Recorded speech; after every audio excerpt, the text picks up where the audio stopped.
Welcome back to the Restoring Darkness podcast. On today's show, it's Mark and I's great honor to be joined by Sasha Rodoy. Sadly, her eyes were ruined by laser eye surgery in 2011, and she launched My Beautiful Eyes Foundation in January 2012. Since then, as a patient advocate, she has advised and represented thousands of people, the majority of them like her, with irreparably damaged refractive eye surgery, irreparably damaged from refractive eye surgery.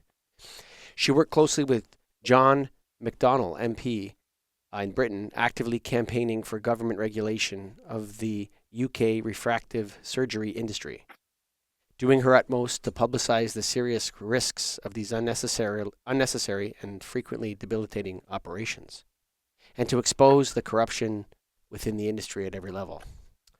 Before we get to our conversation, which is with Sasha, I got to go over to Mark Baker, Soft Lights Update. Mark, what's going on with the Soft Lights Foundation? Yeah, hi, Michael. So earlier this morning, our petition to ban blinding headlights started in 2016. It reached 65,000 individuals have signed our petition.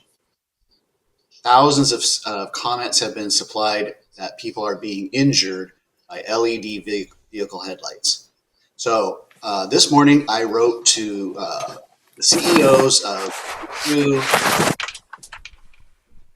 Toyota, Honda, General Motors, Ford, Stellantis, NHTSA, and the FDA, and I notified them that they are not in compliance with 49 USC 30118.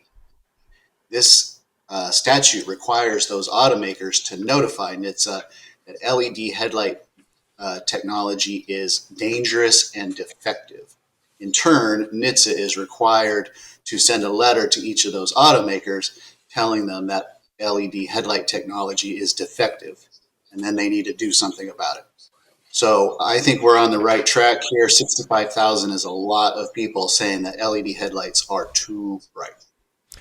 Well, Mark Baker, always great work. If you're interested in supporting what Mark is doing at Soft Lights Foundation, you can go to softlights.org.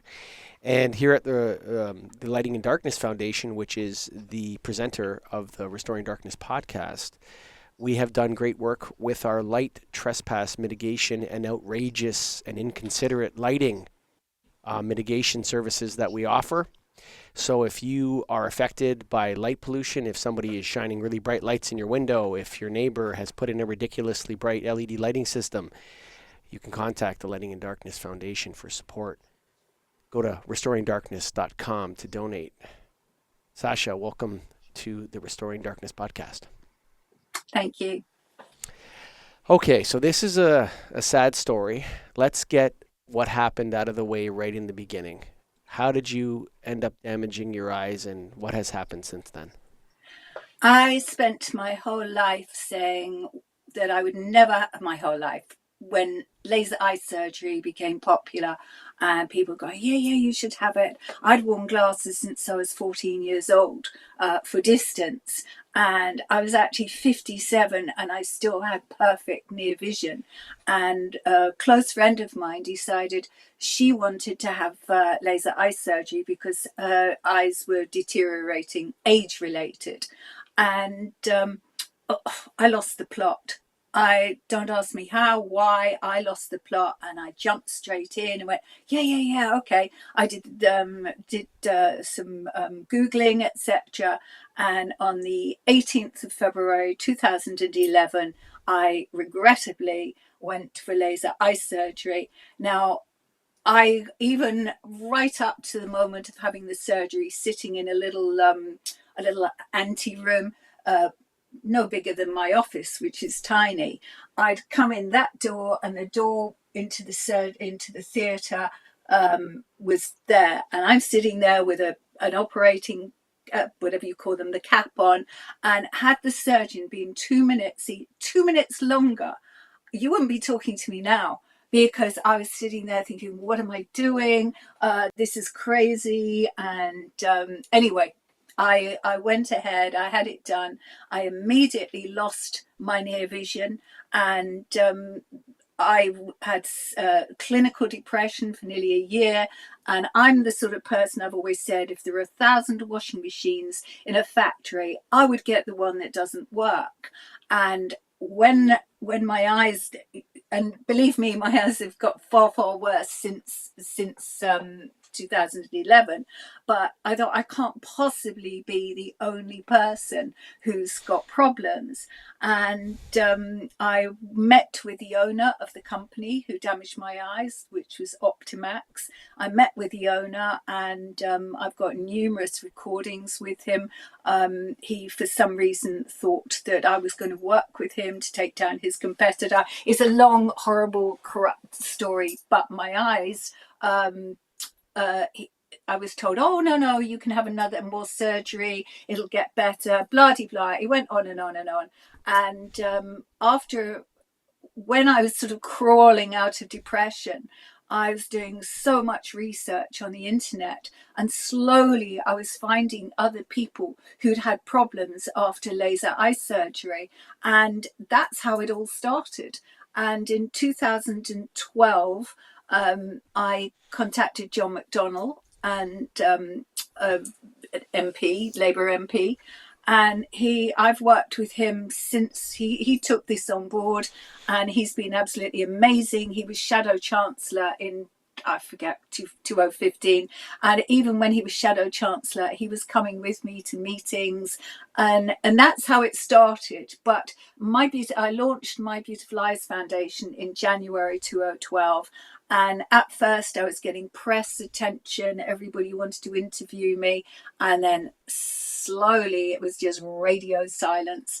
And as I said, there's so much corruption involved in this industry. I've got CCTV cameras all around my house because I've had threats. I've had bribery offers that are off the scale, and there are many thousands of people being damaged. There is no government regulation, and it's not just in the UK, it is global. It's in Spain, France, America, wherever this surgery is performed. And you see all these glossy advertising and, wow, this is wonderful. Well, they're keeping people quiet, and that's why I am their nemesis. But I must just point out, for people who don't understand exactly what the word refractive means, refractive surgery covers not just laser but lens exchange too, and normally called RLE, and that is taking out healthy natural lenses and replacing them with like contact lenses. And people are being told, oh, have this done and you'll never get cataracts.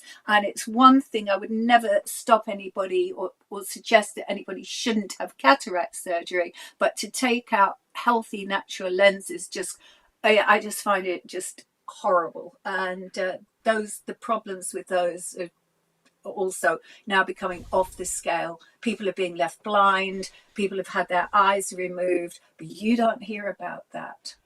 Anyway, next question.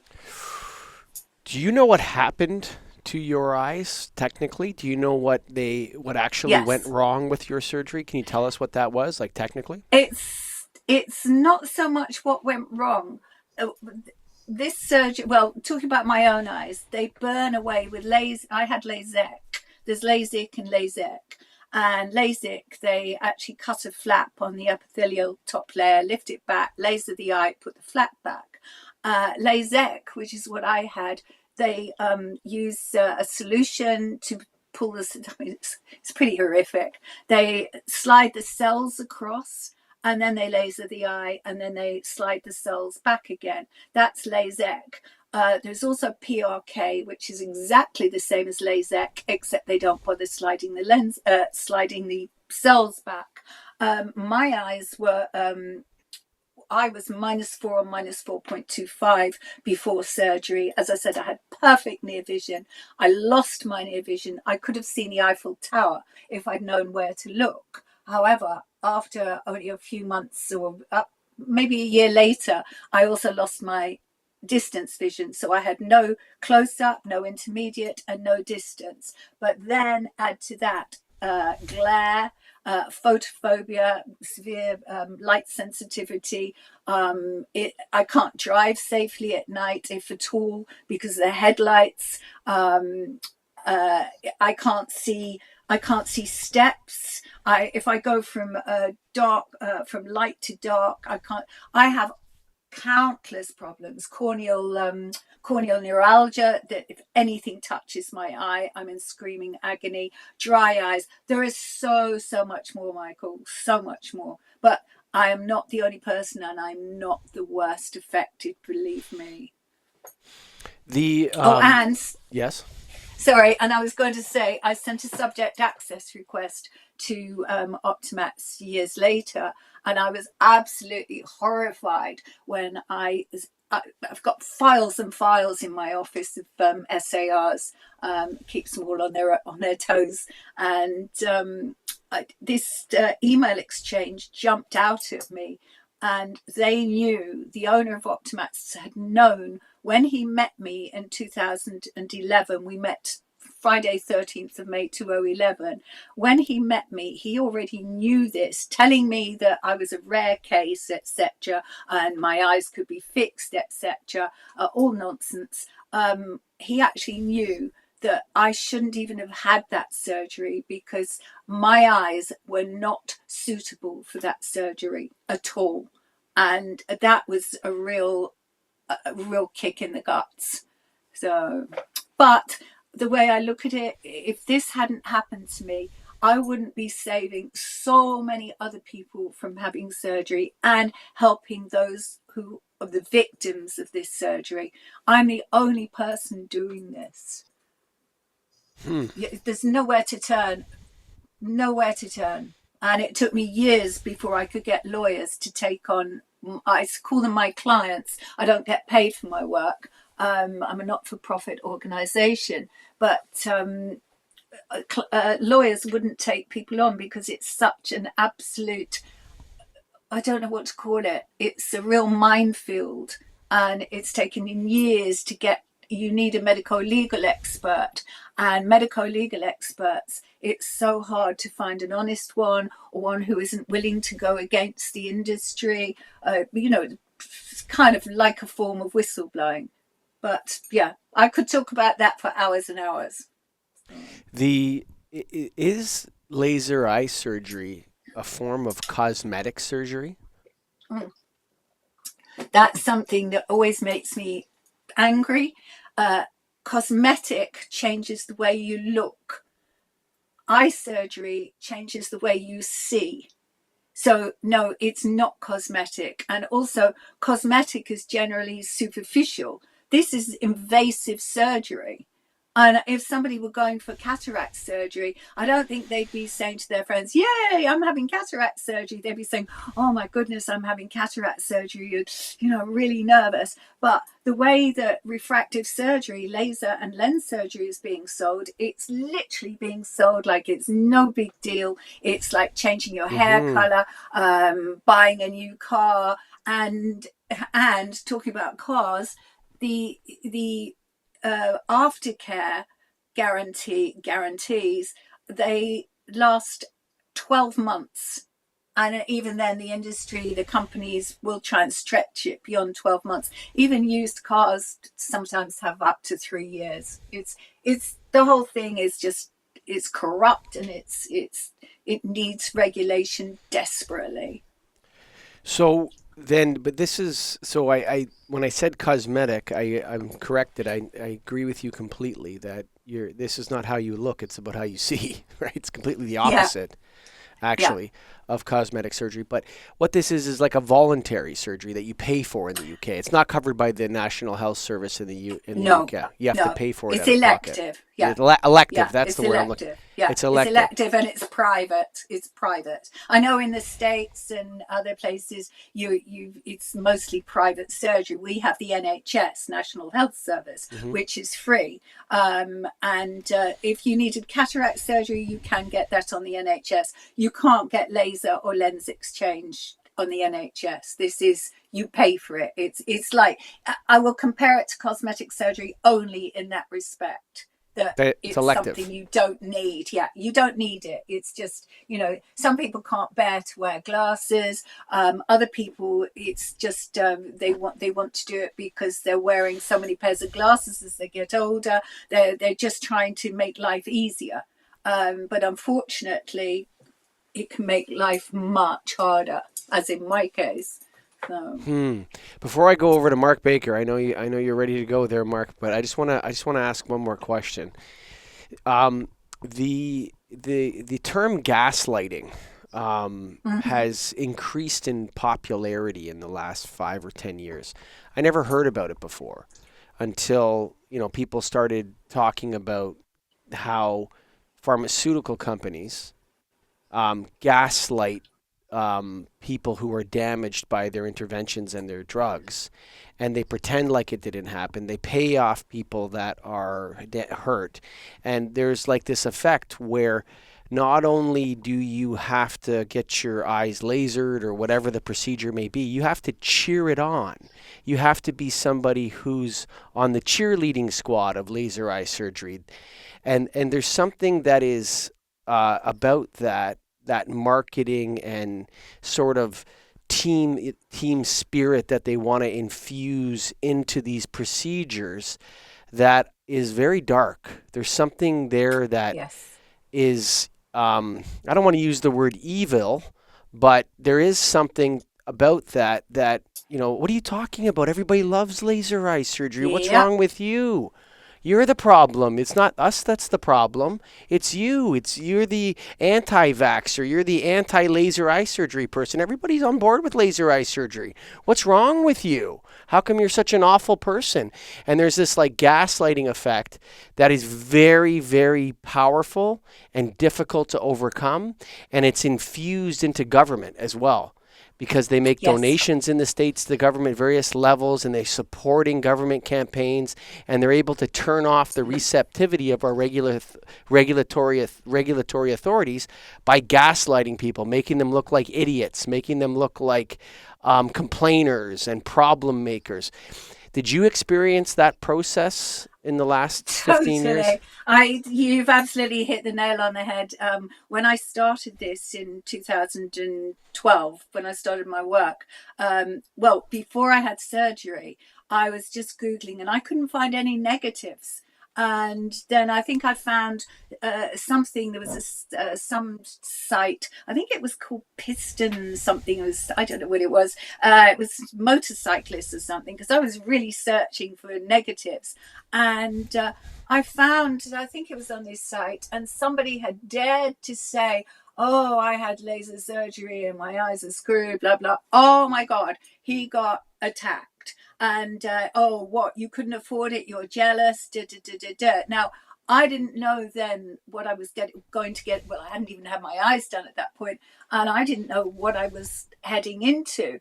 And when I started posting about my eyes before I set up my own my own sites, my campaign, and excuse me, I got absolutely attacked by people. What are you talking about? Just as you're saying.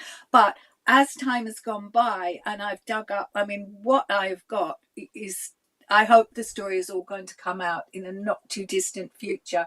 I've dug up corruption at every level, including from the regulators. The regulators I hold, they are responsible because they're not doing what they should be doing. But there is corruption at every level, and it's the strings are being pulled by big pharma. Hmm. And I discovered later that all these attacks on the internet, on websites, etc. Oh, like you're talking about gaslighting, a lot of it is coming from the industry. Hmm. I pulled out on my sites, on my link.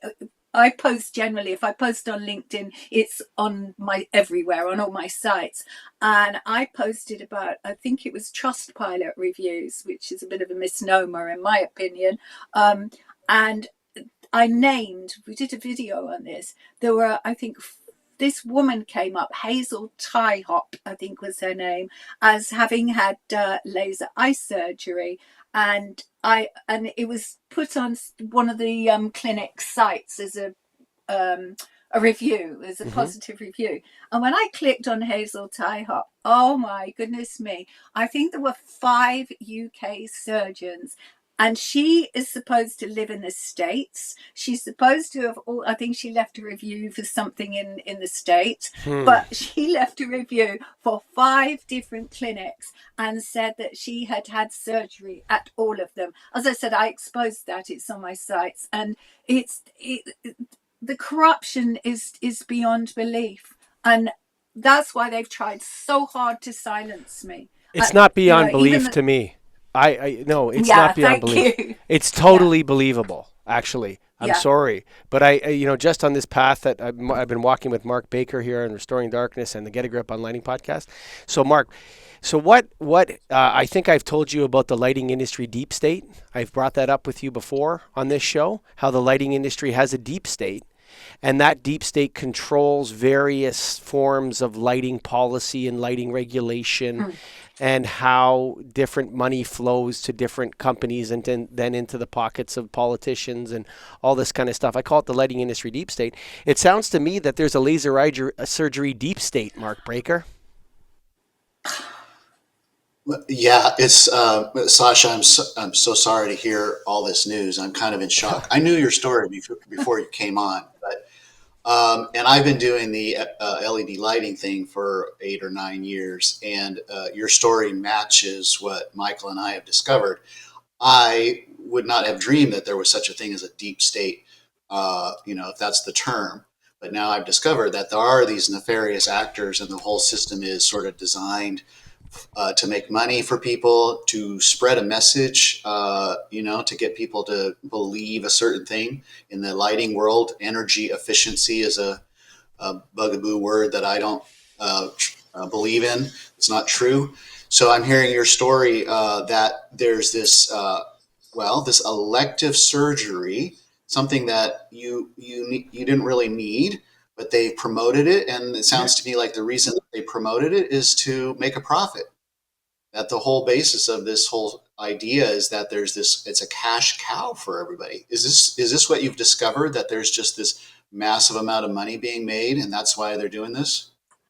I've used that expression so many times over the years. It is absolutely a cash cow. We are collateral damage, and they don't give a damn. And I could go on. I mean, you're talking about deep state. I would never have thought of that term, but there's been a lot of suggestions since I started this work. Why am I being silenced?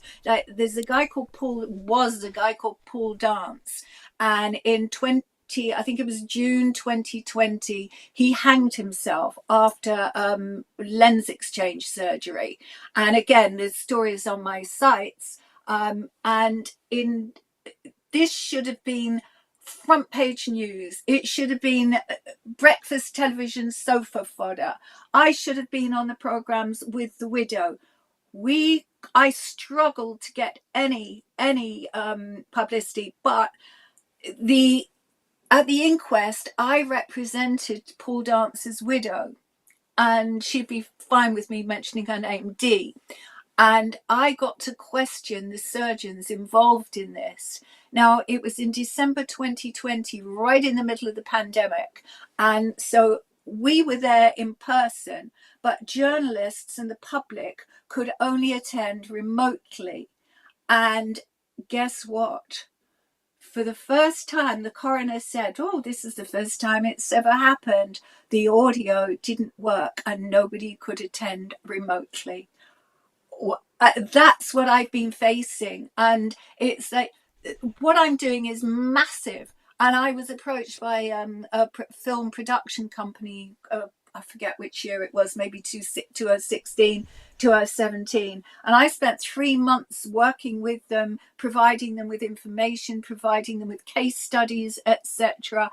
And they approached, I don't know if you've heard of Panorama, but it's a huge investigative they do documentary programs in the UK. And Panorama, when they pitched it to Panorama and apparently other investigative programs, they were told it's not current. Well, it couldn't be more current. And it has been suggested, I think I kind of gone off track a little bit. It's been suggested to me over the years that Freemasons, are the Freemasons involved here? Because, we're going to... Listen. One of the things that happens, and I want to go back to Mark here in a second, but one of the things that happens when you start saying, I started saying the word deep state of lighting as a joke. But then actually, when I started looking into it, it actually is the best description of this. Mm. And one of the ways that these people deflect us away from looking into them, whether they're doing lighting policy or whether they're pharmaceutical companies or they are big money elective surgery companies that are raking in billions of pounds or dollars or whatever it is, which allows a lot of money to give and influence policy and politicians. Whenever you start to look at them, they try to get you distracted with the Knights of Columbus or the Freemasons. Look, I'm a member of the Knights of Columbus. They can't pull off a spaghetti dinner at my church, okay? So, we don't have to worry about these ancient old societies, the Rotary Club, the Freemasons. These are all charitable organizations mostly. They're not in control of the government. And so when they push us to look at these organizations, it's like a distraction. The problem is not in Ontario, is not the Freemasons or the Knights of Columbus or the Rotary Club or any of these charitable, organizations. What it is it's government policy and the people going back and forth between the government and industry. That's the problem. And they don't have to be members of the Freemasons or the WEF or the OECD or any of these other conspiracy-laden terms that they use to marginalize and make you look like an idiot. These are just people that are doing this for money. And it's a lot of money. And they also add an element of shame and social pressure to it, which makes them cover up the problems. And in the lighting industry, Mark, we call it raising the dark curtain, right? Look what's actually happening here, right? Look at what's going on. And so we don't need to look for names of groups or secret societies or anything like that. These people are simply congressmen, MPs, senators. They're in the House of Lords.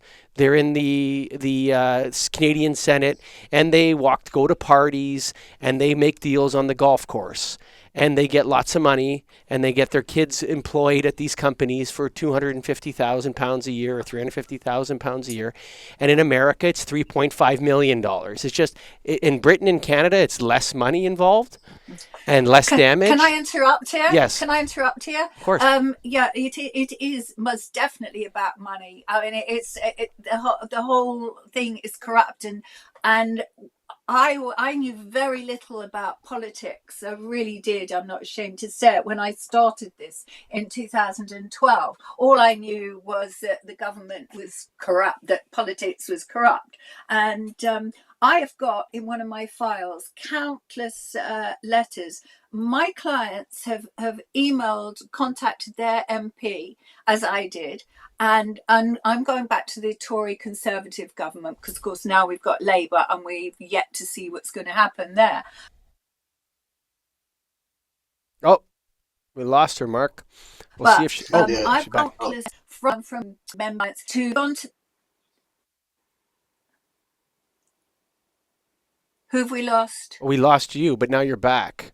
So you're talking about, you were just talking about Tweedledee and Tweedledum, the Labour Party and the Conservatives in Britain. Okay, yeah. Two fingers on the same hand.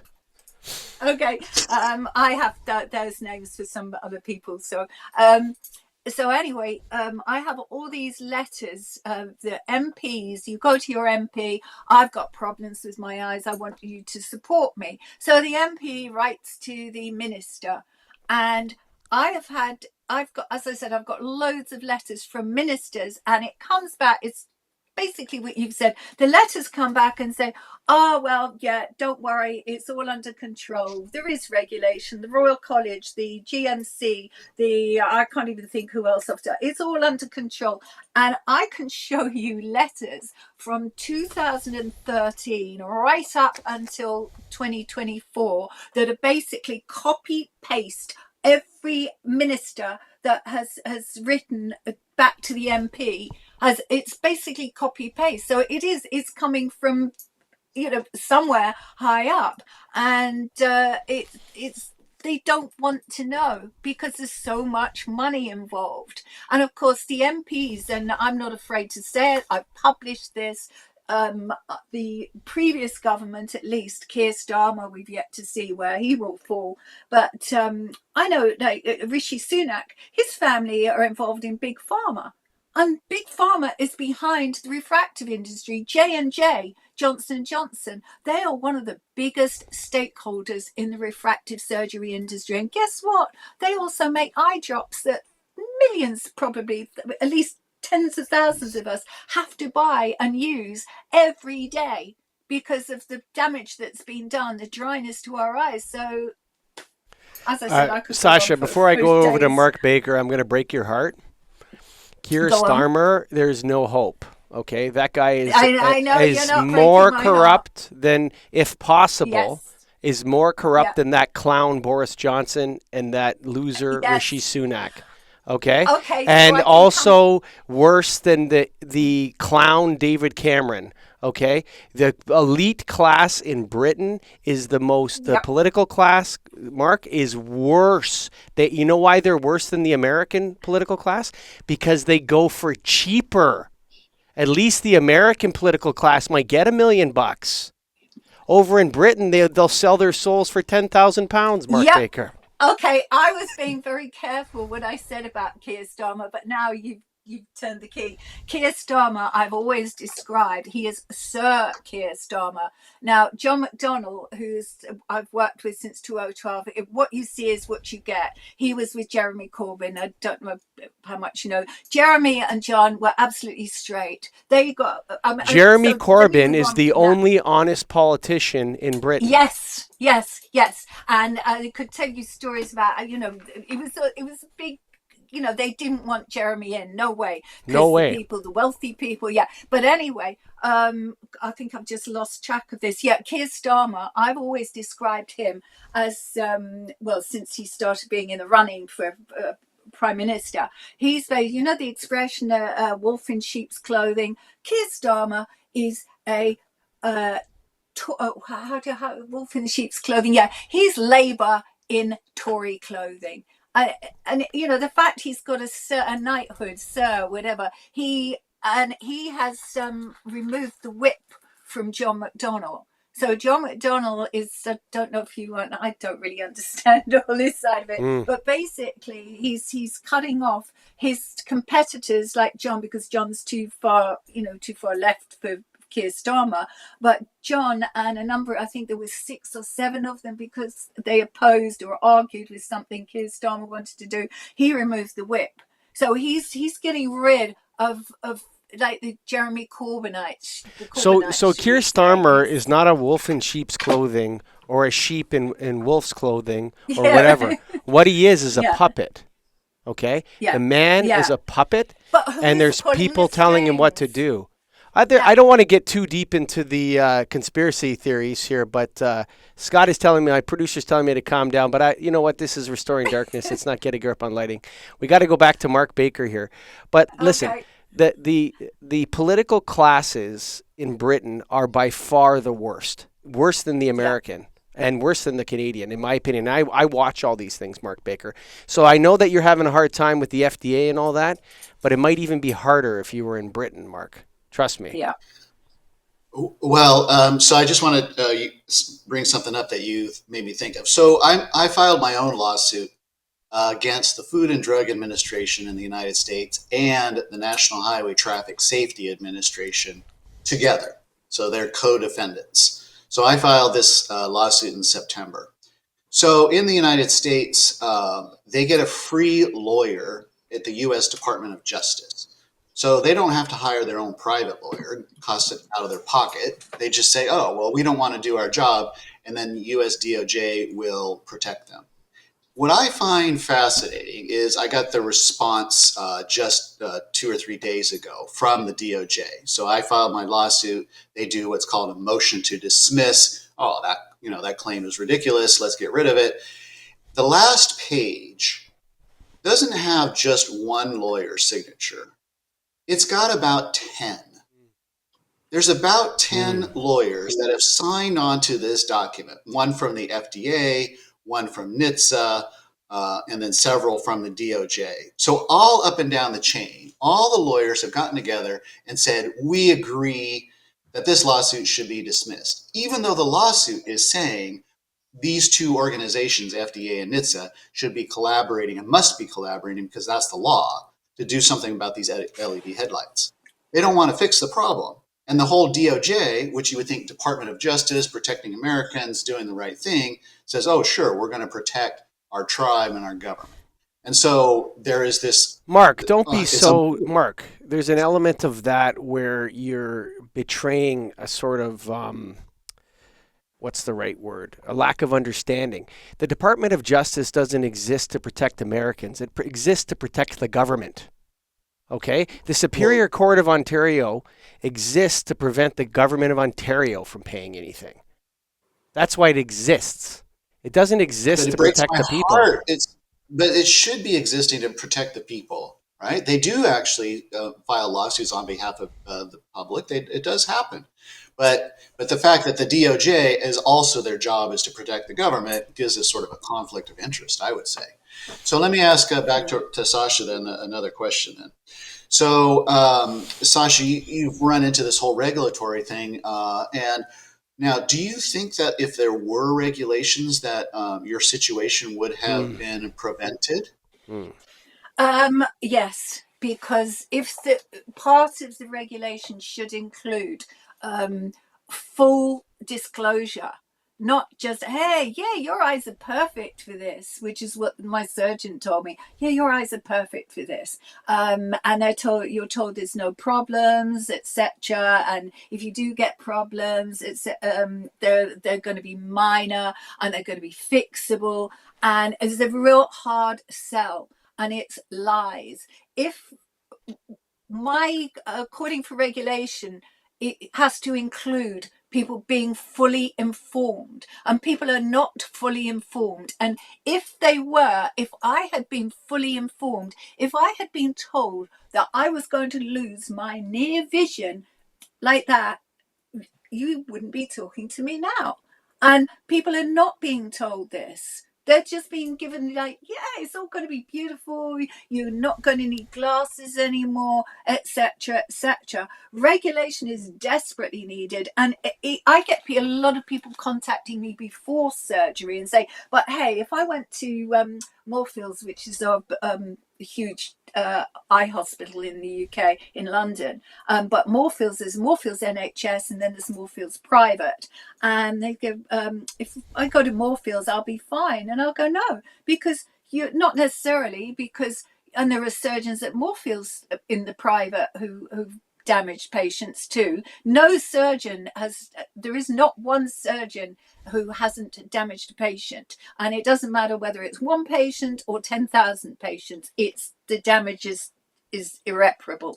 But the whole point is that if people come to me and they go, yeah, if I go there, I'll be okay, won't I? No, you won't. Not necessarily.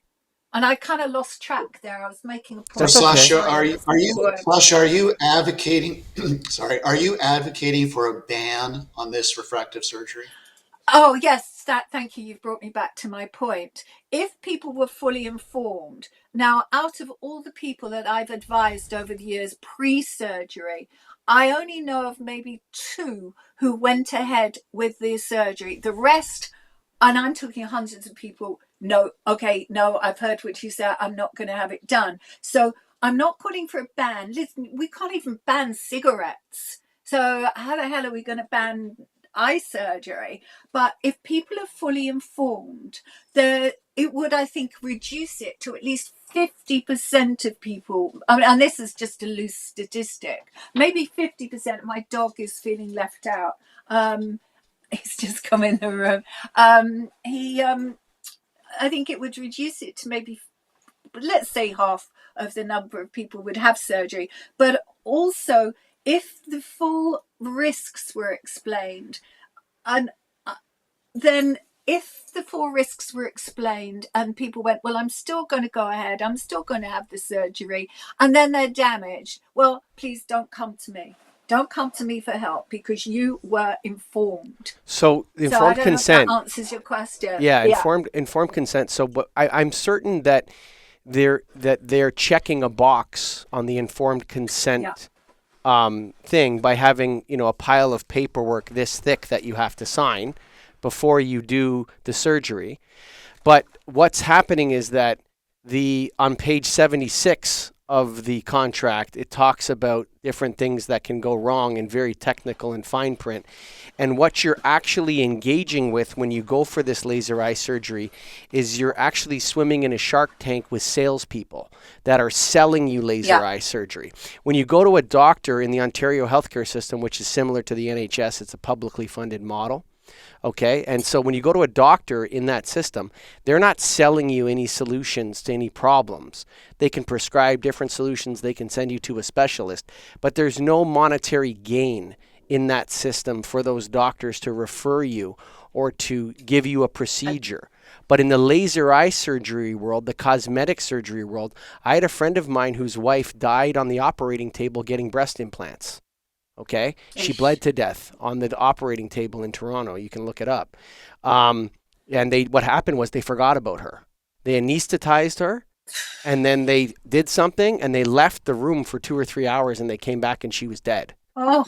Okay, and this is a private elective surgery, right? So if people are actually, instead of put into a sales process, okay, if they were actually told the percentage of problems and what are the problems and what are some of the things, if somebody sat them down before the sales process or after the sales process with a one-pager that outlined the various things that can go wrong with laser eye surgery very, very clearly to them, you would have a significant drop in the amount of people that would take that risk.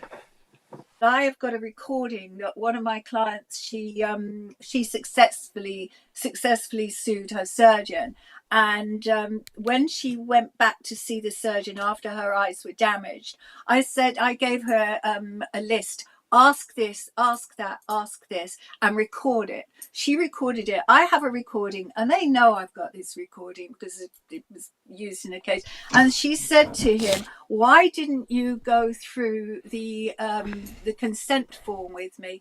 He said, "I don't have time to go through all that with you." Words to that effect. It's like, what? We're coming up on the end of the show here. This has been fascinating. Oh, Sasha. so soon? Can we do another one? 45 minutes. We've gone already, if you can believe it. Wow. Yeah. I think we should do another one because Sasha has another fascinating story about LED streetlights. So, yes. but that's a whole nother topic. Yeah, I think that we're going to have to do a part 2. I think so. And we'll get into the lighting aspect of this. We didn't even get into it. It was just too I don't like the word fascinating. It's just too compelling. Your story is very compelling. It dovetails very closely with the frustrations that Mark is experiencing at Soft Lights. And you know, from me, I'm inside the industry. So I'm in the lighting industry. So that's why Mark and I have become sort of Butch Cassidy and the Sundance Kid or something in this world, because I work in the lighting industry every day. So this would be like someone being, working in the laser eye surgery business as a salesperson and then starting a podcast that is talking about having proper informed consent in the laser eye surgery space. And so that's where I'm coming from. And so Mark and I don't agree on everything, but we certainly have some foundational principles that we agree on. So I think we've discovered that we have to have another conversation with Sasha. Mark? But can I just say just one word again, just to point out, it is, I do like people to realize it's refractive surgery. It's not just laser, it's lens as well. So refractive is the umbrella term. So it is laser and lens surgery. They're two different operations, but they come under refractive. So just to summarize that, we've listened to Sasha Rodoy's story here, and it's very compelling. And so for the next episode, which will be part 2, we'll be discussing how LEDs are playing into some of the problems with eyesight and with people that have various eye issues, and we'll talk more about Sasha for that. But right now, folks, thank you for coming to the end of this podcast. The Restoring Darkness podcast is definitely taking twists or turns. I don't know if I'm going to have any friends left when this journey with Mark Baker is over. But I'd like to invite you listeners right now to go to softlights.org, check it out, Mark Baker's work there. You can go to restoringdarkness.com and donate to the Lighting in Darkness Foundation. Thank you for listening, and bye for now.